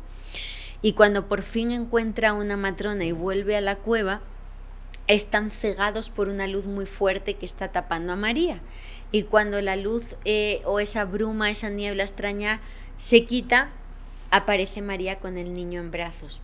Nunca hablan de un nacimiento, hablan de una materialización. De ahí quizá la idea de la virginidad de María. Claro, de ahí ahora tiene sentido el hablar de una virgen. ¿Tú qué piensas al respecto de ese texto? O sea, que Yo a mí creo me suena... que es conocimiento muy avanzado. O sea, está hablando del missing time, del tiempo perdido. Sí, pero es totalmente extraterrestre. Totalmente. Esos conceptos, eso que estaban viviendo, que están redactando, es totalmente extraterrestre. Totalmente. Es una materialización a través de una luz. Sí. El niño aparece en brazos de María y ahí empiezan los milagros. Los pañales del niño Jesús son divinos, los reyes magos se llevan pañales usados de Jesús que la Virgen les entrega porque tienen poderes. Hay niños y personas que sufren, que se curan a través del agua con la que han bañado al niño Jesús o con los pañales que ha usado. O lo más impactante de todo, que el niño Jesús, al regreso de ese viaje por Egipto, porque esto sí que lo dicen los evangelios canónicos, que para huir de Herodes y de esa purga que se estaba haciendo contra los niños recién nacidos, se van un tiempo a Egipto. Cuando vuelven a la zona de Galilea, el niño, que tenía poderes especiales y que los papás no lo entendían y sufrían mucho porque tenían miedo, les daba miedo dejarle en la escuela porque sabía más que los profesores y los corregía. Le daba miedo que se vengara porque se peleaba con otros niños, les lanzaban maldiciones, eso dicen los textos, como el protoevangelio de Santiago, el evangelio del pseudo Mateo, lanzaba maldiciones y los niños fallecían. Y San José estaba tan aterrado que ni siquiera podía hablar con él, le pedía permiso, le pedía ayuda a María que hablara con él y María le decía, mi Señor, por favor, y entonces él lo resucitaba. O sea, Jesús se peleaba con otro niño, lo maldecía, fallecía, y luego María, en un acto de desesperación le decía, eso no está bien. Sí. Por favor, resuelve este problema. ¿Y lo traía de vuelta a la vida? Tal cual lo has descrito, con varios niños. Y igual que la Biblia se sustenta en que los evangelios cuentan cosas muy parecidas, aunque con distintas palabras, aunque hay que decir que el más antiguo sería Marcos, que Marcos habría sido fuente de inspiración para Lucas y Mateo, y que Juan está más vinculado a los gnósticos, es diferente. Y que todo eso vendría de un documento que nunca hemos encontrado, que es la llamada fuente Q, que son las palabras o las frases idénticas que hay en todos los evangelios, es la fuente Q. En los apócrifos también encontramos que se parecen, o sea, no es que sea un solo libro que diga lo que yo te estoy diciendo, claro. Es que hay varios que cuentan lo mismo con diferentes palabras. Claro, claro. A lo mejor cambia alguna cosilla, pero el concepto original es el mismo. Es el mismo. ¿Te parece que es que de alguna manera, siendo un niño, cuando somos niños a lo mejor somos impulsivos, no medimos obviamente la consecuencia de nuestros actos, con gran poder, todavía no había crecido esa responsabilidad para entender las cosas que estaban ocurriendo? Estaba aprendiendo. Estaba aprendiendo. Tenía unas capacidades que no lograba dominar. La Virgen, la figura de la madre, trataba de guiarle en ese camino. Y yo, que soy una fanática de Harry Potter, me fascinan los libros, veo mucha similitud con Harry Potter, en el sentido de que es un niño que tenía poderes, que también tenía poderes malos por la parte que le venía de Voldemort y de su marca, y que gracias a la figura pues de la gente que le rodeó, de sus amigos cercanos y de los profesores que tenía, eligió el bien. Ajá. Y es muy parecido a lo que nos cuenta Jesús, un niño que tiene problemas para dominarse o controlarse, que gracias a la figura de María aprende el bien, y sobre todo que quizá en esos años perdidos estuvo en Egipto, estuvo en la India, estuvo en el Tíbet y aprendió. Que dicen que fue con grandes maestros. Sí.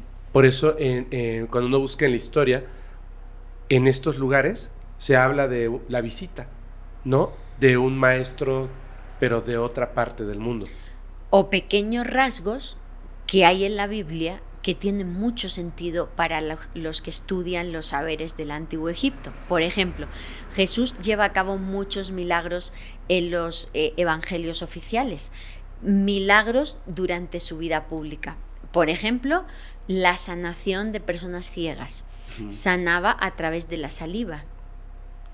Eso es un conocimiento totalmente herético egipcio. En los manuscritos antiguos egipcios aparece que los magos, los sacerdotes, sanaban a través de la saliva. La saliva era mágica y si se escupía en los ojos o se usaba la saliva en los ojos, podías llegar a curar. O si te escupían en los pies, podían llegar a maldecirte. Jesús, en esos pasajes, muestra un conocimiento que viene de antes. Oye, y por ejemplo, ahorita que comentabas lo de Egipto, hay algo que he visto en documentales, de hecho si lo googleas inmediatamente aparece, esta similitud entre el joven Jesús y Ra. Así es, Ra, unos hablan de Ra, otros hablan incluso de Tutankamón. Ajá, así y es. otros hablan de Horus. Horus. La que similitud, es el que tiene más similitud. La más grande sería Horus o Horus, como dicen en Egipto, y encontramos ese saber perdido en templos como Edfu, que es uno de los más sagrados que encontramos a orillas del Nilo. Edfu es un templo dedicado por completo a Horus, y ahí hay escenas donde se habla de, ante el nacimiento de Horus, de cómo, pues entre otros presentes que le entregan, le dan oro, incienso y mirra. Mirra. Y tenemos la historia también de cómo Horus es traicionado por alguien muy cercano a él, en concreto su tío Set, que es quien asesina a su papá Osiris, y cómo se venga y triunfa las fuerzas del bien representadas en Horus. El mismo caso que Jesús. Y los dos, en el caso de Osiris, en este caso Osiris, el papá de Horus, y Jesús, resucitan al tercer día. O como en el templo de Philae, que era el templo dedicado a la diosa Isis, encontramos una vinculación total con la Virgen María, el mismo tipo de representación de mamá amamantando a su hijo Horus, la misma imagen de las vírgenes lactantes de la Edad Media, que la mayoría han desaparecido porque la Iglesia las consideró inadecuadas y las desaparecieron, pero se conserva en la figura de las vírgenes negras como Montserrat, Virgen de Guadalupe de Extremadura, España, la misma postura hierática egipcia de señoras pues de aspecto oscuro con su hijo en brazos. Es Isis. Y de ahí también la vinculación con Francia y los templarios.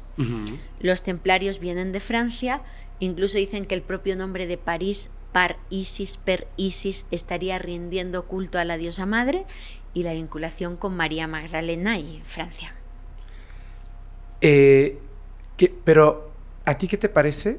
O sea, ¿cuál sería como tu teoría del por qué Osiris, del por qué estos dioses se parecen tanto a la historia de Jesús, si ellos fueron anteriores a la historia de Jesús? Yo creo que Jesús sí fue un personaje histórico, porque a la fecha incluso se duda de su historicidad. Pero es cierto que ha habido historiadores judíos clásicos como Eusebio de Cesarea que hablan de Jesús. Pero sí que creo que la historia de Jesús se ha visto aderezada con elementos pertenecientes a cultos anteriores a fin precisamente de silenciarlos. Es lo que hablábamos del culto a la Virgen María en sustitución de diosas como Isis, Hécate, pues diosas anteriores a ella. Y lo mismo ha ocurrido con Jesús. Han tomado prestado de las tradiciones egipcias de Horus, Osiris e Isis bastante, y también de otros cultos, en este caso clásicos, orientados a la antigüedad griega y romana. Por ejemplo, el culto a Mitra.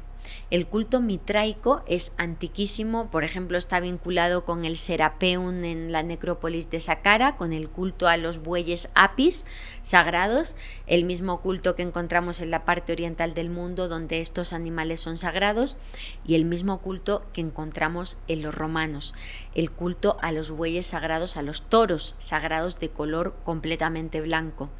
La fiesta del dios Mitra, que era un dios pues muy oculto, que se llevaba a cabo pues en el silencio de la noche, se celebraba cada año en diciembre, a finales de diciembre, el 21 de diciembre. Se celebraba la fiesta de Mitra y el nacimiento del Sol Invictus, el Sol Invencible. Y es la fecha donde celebramos el nacimiento de Jesús. Los romanos en esa fecha se hacían regalos. Es exactamente lo mismo que nosotros hacemos a la fecha. Entonces, pues esa tradición se ha visto aderezada con muchos cultos anteriores a fin precisamente de silenciarlos. Y aparte, así de esa manera, logras una...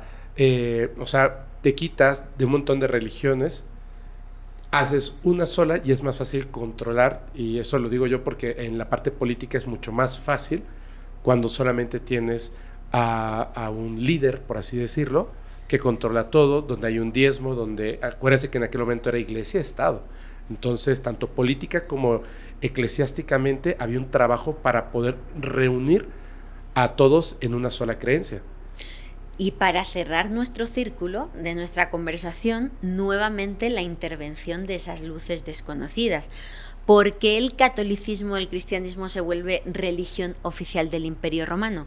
Porque el emperador Constantino observa en mitad de una batalla en el puente Milvio de Roma una cruz luminosa en el cielo que le ayuda a vencer en la batalla, y después de esa batalla es que hace que el catolicismo sea la religión oficial del Imperio Romano y que se extienda por el mundo a partir de una luz desconocida en el cielo, y que su mamá Santa Elena sea la primera peregrina en Tierra Santa que empezó a encontrar y a sacar a la luz todas las reliquias. Ay, híjole, esto de la cruz, en México hay una... Perdón, que no se me olvide, Fepo, era la cruz luminosa y las palabras in hoc signo vinces, en mi nombre vencerás. Si me haces caso... ¿Pero eso le llegó a él? Sí, le llega con la cruz luminosa en el cielo y las palabras en mi nombre, en mi signo, vencerás. Y es que instaura pues el catolicismo en todo el imperio. Mira, estaba hablando de esto de las normas, de las nuevas normas, y conjuntamos una serie de ejemplos que o bien la iglesia los ha dado como oficiales después de haberlos estudiado, fenómenos sobrenaturales, pero que están acorde a las reglas, digamos, que ellos proponen en estas normas. Y entre estos ejemplos estaba la parte de las apariciones marianas, y hacen el ejemplo de esta aparición que, si no me equivoco, es en Francia, donde se ve una virgen. Bueno, hay una película y la gente piensa que la imagen de esta película de ficción, o sea, que habla de este tema, donde con efectos especiales ponen una virgen, piensan que esa es la imagen real, porque está el fotograma por ahí en internet, pero la fotografía original es una imagen humanoide brillante, y además en el cielo en la noche hay una formación de luces en forma de cruz, ovnis en forma de cruz. En México en el día se videograba una cruz de objetos metálicos, y también una de las primeras fotografías, porque la gente piensa que todo ocurre a partir de 1980 y pico con Billy Mayer, pero en realidad las primeras fotografías son de 1960, y una de sus primeras fotografías en la India, cuando está con su primera esposa en un hotel, siente que tiene que salir a tomar una fotografía, abre la puerta y toma una fotografía de una luz luminosa en la India. O sea, son estas como señales súper claras que además tienen una repercusión tremendamente importante en las personas, tremendamente importante. Cambian la historia. Cambian la historia.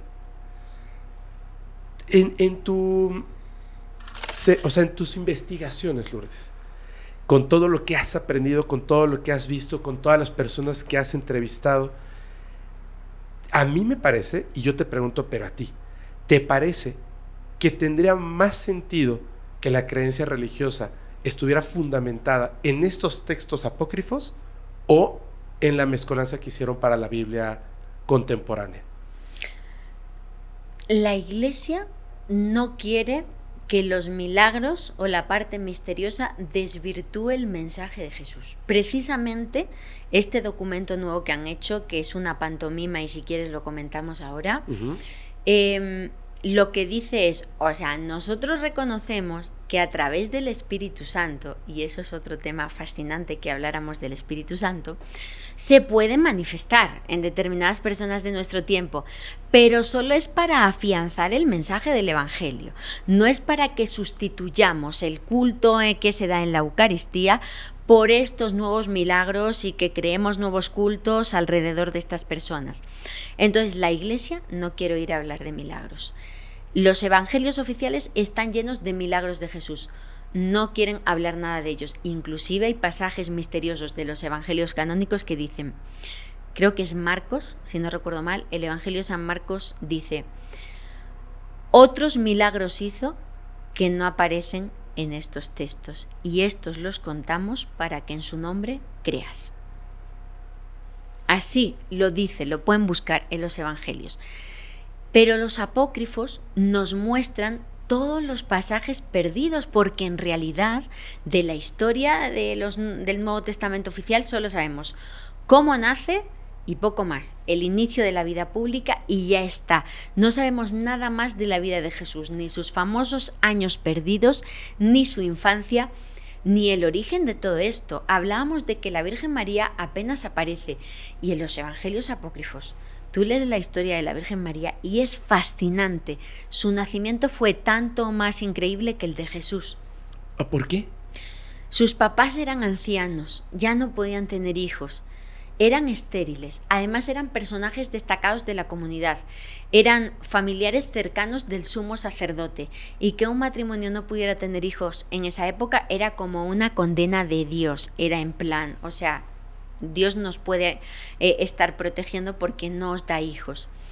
Y ellos sufrían mucho por eso, y un ángel se les aparece y les dice, tranquilos, vais a tener una hija, y además su linaje va a ser súper importante. Y cuando la mamá ya no podía tener hijos, se queda embarazada de la Virgen María. Y ellos prometen que si la niña nace cuando tenga ya uso de razón, la van a donar como Virgen del templo. Va a pertenecer a un templo para que su vida esté dedicada completamente a Dios. Y esos ángeles vigilan el embarazo y el parto, y le dicen a Santa Ana, que es la mamá de la Virgen, que tiene que darle el pecho durante todo el tiempo que pueda, o sea, años, hasta los 3 o 4 años, hasta que la den al templo. Y eso, en la época no se manejaba el conocimiento que tenemos hoy día de que la lactancia es la mejor forma de proteger el sistema inmunológico de tu hijo, porque es como una vacuna constante, perfecta, que tú le estás dando, que cambia de componente dependiendo del lugar del mundo en el que estemos y los patógenos que haya en el ambiente. Bueno, pues a María ya la estaban protegiendo a través de la leche materna, y cuando llega al templo, los evangelios apócrifos aseguran que María, su ración de alimentos, la donaba a los pobres, porque los ángeles no la dejaban comer eso. Cada día bajaban a darle un alimento especial. ¿Como el maná? Como el maná, algo así. Ella comía lo que los ángeles le entregaban, nada que la diera pues otra persona del templo. También me parece como muy interesante el paralelismo que hay entre las historias de los contactados, de los que podemos considerar reales, que el contacto no empieza con ellos. Preparan a sus padres y a los padres de sus padres para que en un momento ellos tengan las características necesarias para lo que sea que están haciendo, ¿no? Así es, y de verdad que cuando yo lo leo, lo visualizo y digo, madre mía, esto sería un argumento para una serie o una película tan increíble, porque luego está la parte de qué pasa cuando María crece. Mira, yo me emocioné mucho hace poco, en diciembre estuve en Éfeso, en la casa donde supuestamente vivió María después de la crucifixión, y San Juan, en Éfeso, Turquía. Pues yo no podía evitar llorar cuando yo a la gente que nos acompañaba en el viaje le contaba, vamos a ver, si hoy día es difícil ser mujer en esta parte del mundo, imaginaos una mujer palestina hace 2000 años, que no tenía ni voz ni voto, y ahora, lo siento por ofender, pero os voy a contar lo que viene en los apócrifos. Cuando María crece, dicen, o sea, ¿qué hacemos con María? Hay que entregarla a un hombre virtuoso que la cuide. Y entonces el sacerdote pide a todos los viudos o hombres en edad de casar que entreguen sus varas de madera, que va a hacer un ritual para saber, bueno, pues, quién se tiene que llevar a María. Y la vara de José se convierte en una serpiente. Tú sabes mejor que yo, pues, qué significa la serpiente en todas las culturas, ¿no? Conocimiento, medicina. Lo sabes mejor que yo porque has explorado más que yo esa parte. Sí, me encanta, porque tiene una relación directamente con la medicina por la espiral del ADN. De hecho, en muchas representaciones digamos, de la medicina, que vemos a estas serpientes. El caduceo. Así es. Esa representación está en muchos encuentros con seres extraterrestres, y ellos lo que comunican es que nosotros vemos serpientes, pero ellos ven información, ellos ven sabiduría, ellos ven medicina, ellos ven genética, ellos ven la creación del hombre incluso en esto. Pues hay algunas partes que hablan que la vara pues se vincula a la serpiente, otras es verdad que dice que aparece como una especie de paloma. El caso es que la vara de José se manifiesta sobre las demás, y entonces el sacerdote identifica que él se tiene que llevar a María, pero no para desposarse con ella, la tiene que proteger. Entonces se lleva a la Virgen María, porque era virgen, era una doncella del templo, a su casa, y él, que era viudo, se va a trabajar y la deja en compañía de sus hijos, de los hijos que había tenido de su primer matrimonio. Y al regreso se encuentra con una María embarazada, encinta. ¿Sabes qué dicen los evangelios? Que la golpea. Es una mujer de hace 2000 años. Claro, Tito, el sentido del mundo. Que aparece embarazada y la golpea. Hasta que un ángel se le aparece en sueños y le dice, apóyala, no ha hecho nada irrespetuoso. Ella trae a un ser divino. Y entonces la empieza a apoyar. Y trata de ocultarla, porque si los demás se dan cuenta de que está encinta, se van a ir contra él. Porque no se le han dado para que tenga relaciones con ella, se le han dado para que la cuide. Pero indudablemente los descubren. Claro. Y los llevan al templo. Y en el templo pues les hacen un interrogatorio, ¿qué ha pasado? Y ellos dicen, no hemos hecho nada, esto es divino. Y como soy madre, al momento que yo me emociono a esa mujer embarazada, y todos los evangelios apócrifos coinciden en decir que le dan el suero de la verdad a ella y a José, un veneno. Si están diciendo la verdad van a sobrevivir, y si no, y yo me emociono porque yo he estado en ese estado y una se siente muy vulnerable cuando está encinta y la dieron un veneno y no la pasó nada, pero repito, mujer palestina de hace 2000 años. Si hoy día pasa lo que pasa, wow, es de película. Es de película. A mí me emociona mucho esa parte.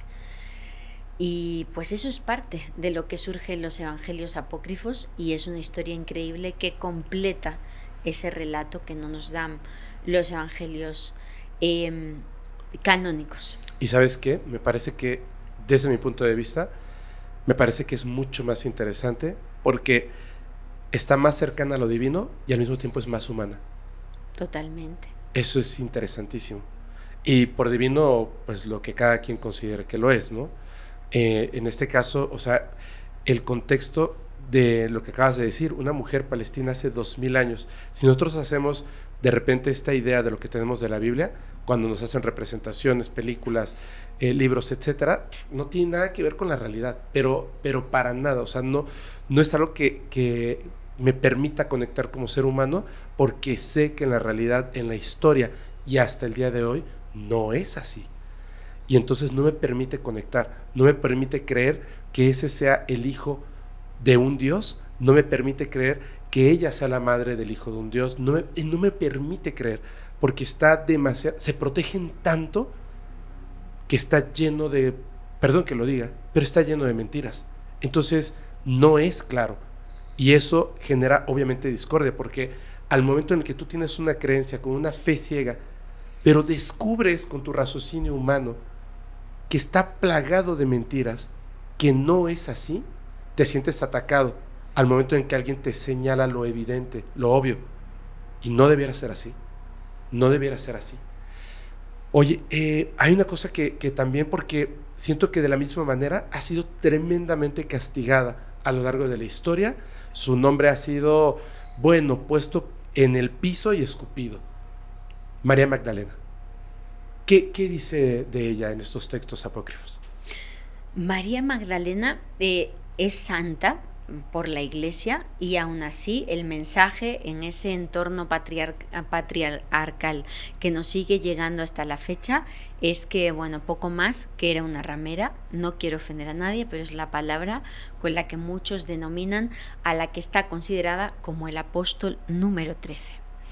En esos textos apócrifos estamos hablando de los textos de Nag Hammadi y de otros evangelios, pues como el Evangelio de Felipe, que es otro de los apócrifos. Lo que se dice es que era la compañera del maestro. Se usa la palabra compañera. Se dice que tenía disputas con San Pedro. Pedro tenía muchos celos de ella porque Jesús la amaba más que a los demás, y a menudo la besaba en la boca. Eso es lo que dicen los evangelios apócrifos, que era compañera de Jesús, que la amaba más que a los demás y que San Pedro tenía muchos celos. Los evangelios oficiales la sitúan en momentos trascendentales de la vida de Jesús, como es la crucifixión o como ser la primera persona a la que Jesús se le aparece después de la resurrección. Reconocen que durante 40 días Jesús pulula por este mundo, apareciéndose ante determinados apóstoles para ayudarles en la misión que iban a llevar a cabo después, o para demostrarle a Santo Tomás que sí que había resucitado, pero a la primera que se le aparece es a ella, a María Magdalena. Y pues también se le pone en otro momento clave. Hay confusión entre si María Magdalena es una persona que conoce a Jesús y a la que Jesús cura de una infestación demoníaca y ya se queda con el grupo, o si es la hermana de Lázaro, María la de Betania. Hay mucha confusión. O la tercera vía, que sea una ramera a la que Jesús ayudó. De ahí que ella participa como una especie de unción de los pies de Jesús. Hay mucha confusión, pero el caso es que se la sitúa en la crucifixión, en la resurrección y, pues como digo, en la parte de los evangelios apócrifos con la palabra compañera y con la palabra, pues que Jesús la besaba a menudo en la boca y compartía con ella muchos conocimientos. Los evangelios canónicos apenas señalan que formaba parte de las mujeres que viajaban con el grupo, y en aquella época una mujer no podía viajar con el grupo si no estaba casada como tal. Muy posiblemente era la esposa de Jesús. La palabra que se usa es compañera, no podemos decir que se use esposa, compañera, y que la besaba en la boca.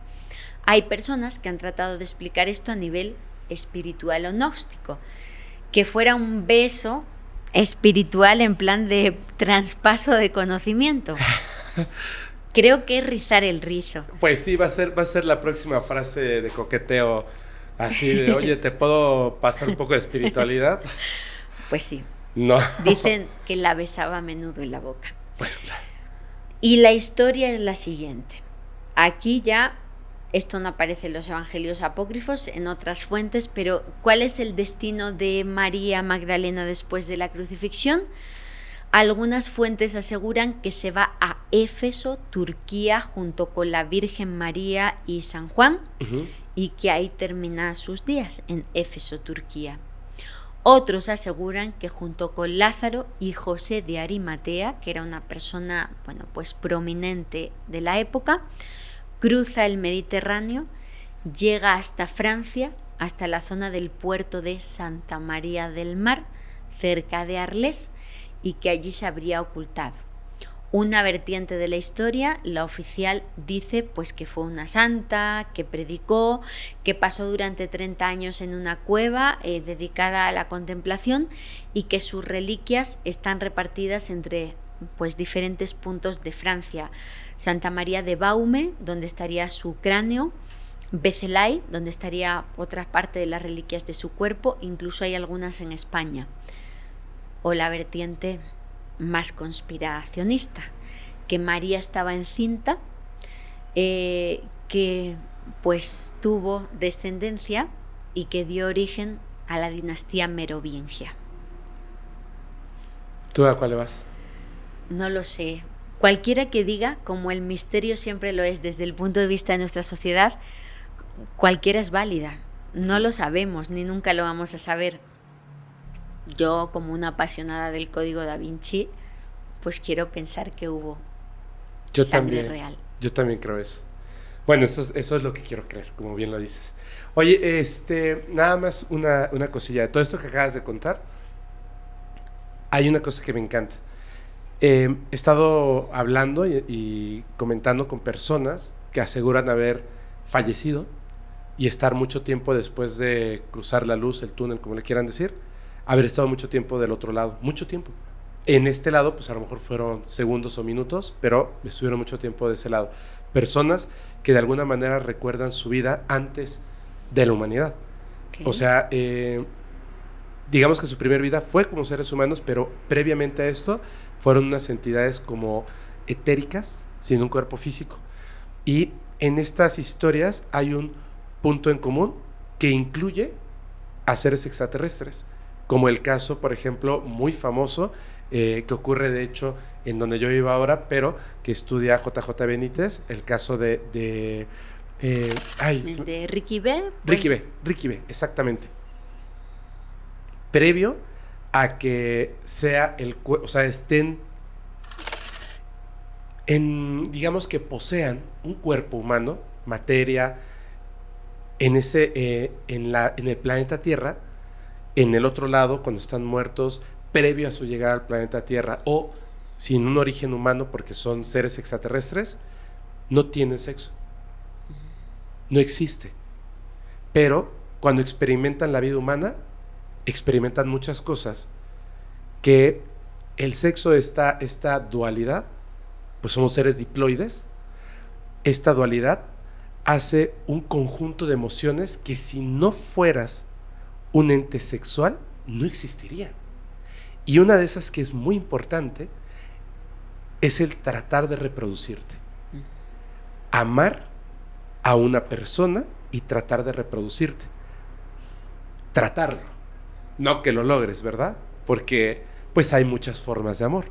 Pero al final, me parece a mí, y esto es desde mi punto de vista, no creo que el hijo de un Dios no pudiera sentir la capacidad de amar a otra persona. Tendría que sentirlo. Y yo creo que sí era María Magdalena. Yo creo que sí era su esposa, yo creo que sí estaba enamorado de ella, yo creo que por eso la llevaba consigo. Y yo creo que por eso es tan importante, aunque lo tratan de ocultar, la figura de la mujer y de la madre. O es simplemente, ultra importante. Tienes toda la razón, no ponerla arriba ni abajo. Pues somos una dualidad. Eso está presente en todas las culturas, en el yin, el yang, el bien y el mal. Y cuando nace pues toda esta parte del conocimiento gnóstico, la diosa estaba al lado de Dios.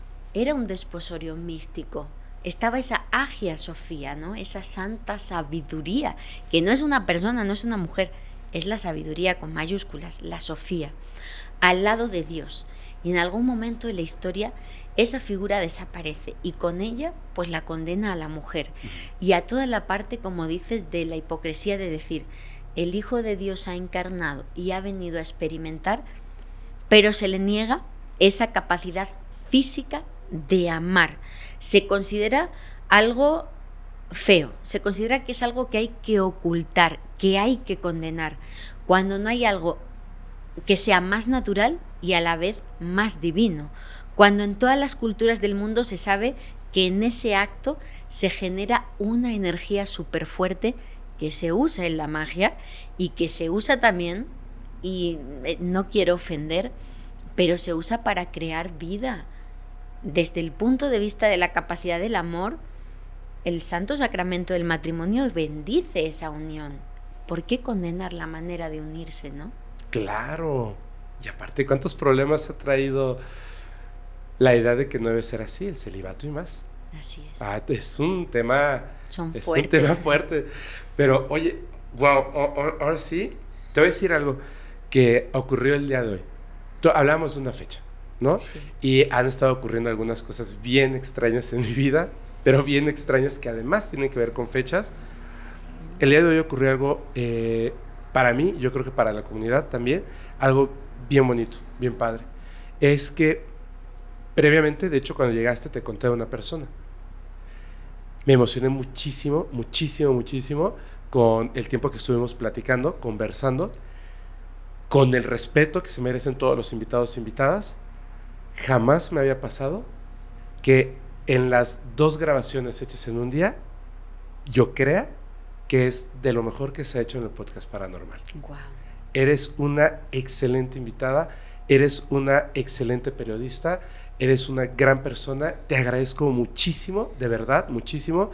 He estado, que me explota la cabeza cada rato. Yo también, de verdad que he sentido muchísima paz al hablar contigo, me he sentido muy cómoda.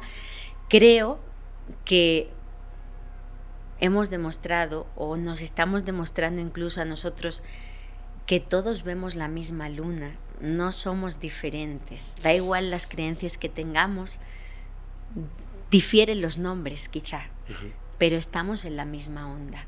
Sí. Yo he sentido eso, creo que se ha creado una magia muy bonita en esta entrevista, al menos así lo estoy sintiendo. Muchas gracias. Y de verdad que te agradezco muchísimo esta oportunidad y el tiempo que me has dado. No, hombre, te lo agradezco muchísimo, de verdad.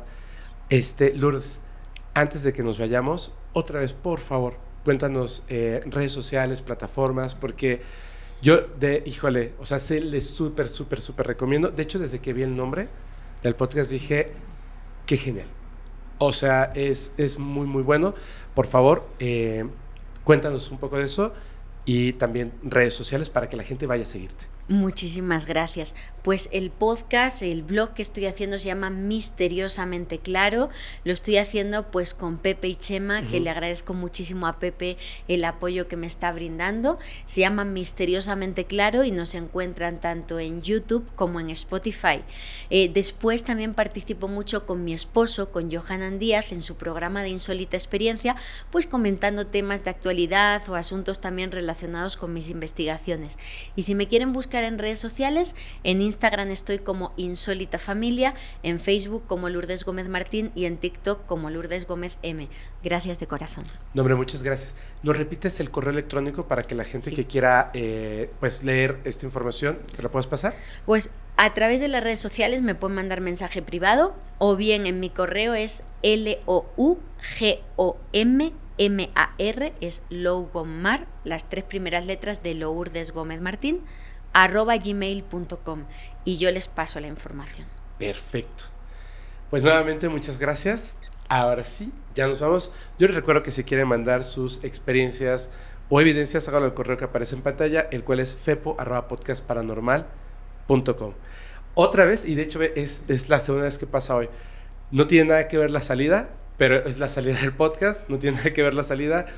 Yo les recuerdo que los capítulos del podcast paranormal se disfrutan mucho mejor si los escuchas mientras conduces en una oscura y terrorífica carretera y no tienes a nadie a quien abrazar. Chao.